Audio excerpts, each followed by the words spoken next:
If you had unlimited money, right now, this second, what would you actually do with it? Take a moment. Really picture it. Because the honest answer to that question is about to get a lot stranger than you expect.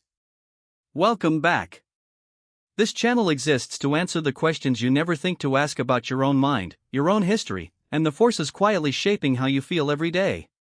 Today, we're asking what happens when one of the biggest limits in your life simply disappears. Picture your bank account this morning. Now picture it with unlimited zeros. Every bill gone. Every want instantly answered. Your first instinct is relief. But the real answer to what happens next is far stranger than relief. Your brain isn't built for infinite. It's built for scarcity. And when scarcity disappears completely, something unexpected happens inside you. Here's the experiment nobody asked to run, but thousands of people already have.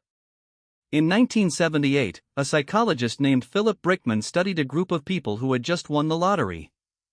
Overnight, they'd gone from ordinary finances to sudden, staggering wealth. Brickman expected to find a group of remarkably happy people. What he found instead surprised even him. Within about a year, most lottery winners reported roughly the same level of day-to-day happiness as before they won. Some reported less. Ordinary pleasures, a good meal, a quiet evening, a walk outside, started to feel flatter than they used to. The money hadn't broken their happiness. It had reset their baseline for what counted as exciting. Psychologists later gave this a name: hedonic adaptation. Your brain doesn't measure pleasure in absolute terms. It measures it in comparison to your last experience. Which means unlimited money doesn't unlock unlimited joy. It unlocks unlimited comparison. Think about what that actually means for you, specifically. The first sports car feels incredible. The second one, less so. By the 10th, you're not chasing joy anymore. You're chasing the feeling you had the first time, and it keeps slipping further away. Your ancestors never had to solve this problem, because scarcity solved it for them. For most of human history, resources were finite and often unpredictable. Food, shelter, safety. A good hunt genuinely mattered. A stored harvest genuinely mattered. Your brain evolved a reward system built entirely around the assumption that resources are limited and effort earns them. Dopamine, the chemical most associated with motivation, doesn't just reward getting things. It rewards working toward things you're not sure you'll get. Remove the uncertainty completely, and you remove half of what your brain was designed to respond to. This is where unlimited money starts to feel less like a fantasy and more like a strange kind of deprivation. Not deprivation of things. Deprivation of the specific feeling your brain relies on to register that something matters. But surely, you might think, money still helps. And here the research gets more interesting, not less. In 2010, an economist named Kahneman, working alongside researcher Angus Deaton, studied the relationship between income and emotional well-being across a massive dataset of daily life reports. Their well-known finding was that emotional well-being rose steadily with income, but only up to a certain point, roughly $75,000 a year in the study's terms. Beyond that point, more income stopped meaningfully increasing how good people felt day to day, even though people's overall life satisfaction kept climbing slightly. In other words, money bought comfort. It didn't keep buying joy. For over a decade, that finding shaped how people thought about wealth and happiness. Then, in 2021, a researcher named Matthew Killingsworth revisited the question with more detailed data and found something more nuanced. For most people, well-being did keep rising with income, even well beyond that original plateau. But there was a catch buried inside his data that mattered more than the headline.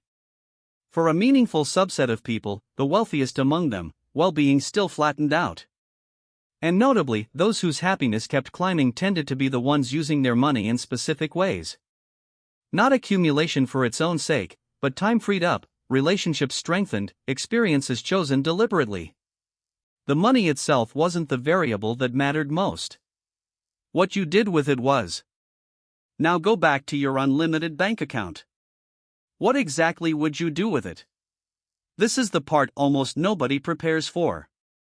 Limitless money doesn't just remove financial stress.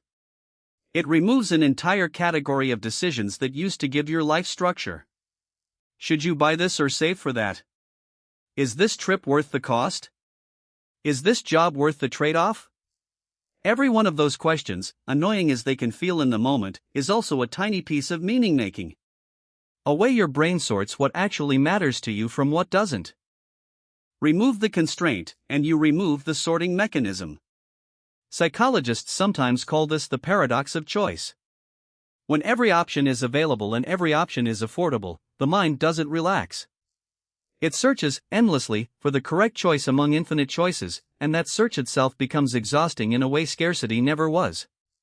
There's a reason many extremely wealthy individuals, once their basic needs and a wide margin of comfort are secured, often reintroduce structure artificially.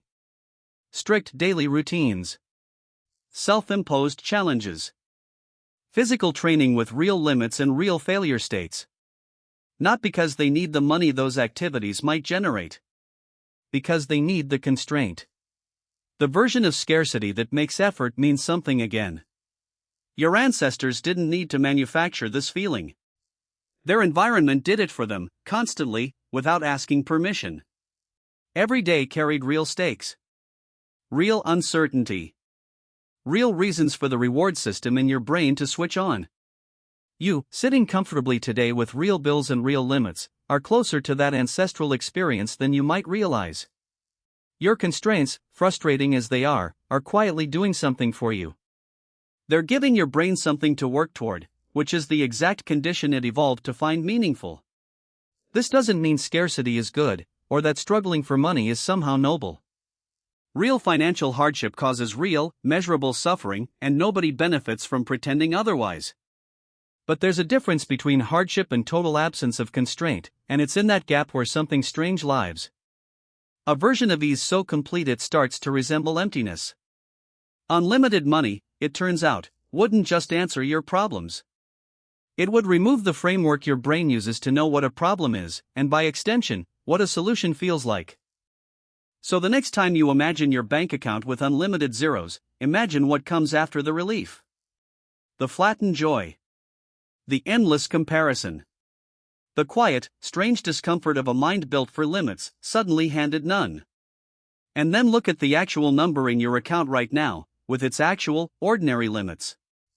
That number isn't just constraining you. It's the reason anything you do with it still means something at all. So here's the question again, now that you know what's actually behind it.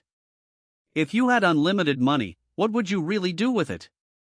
Drop your answer in the comments, I genuinely want to know.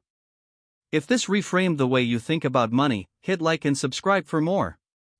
And if you're curious what else your brain has been quietly relying on, there's another video waiting for you right here. See you in the next one.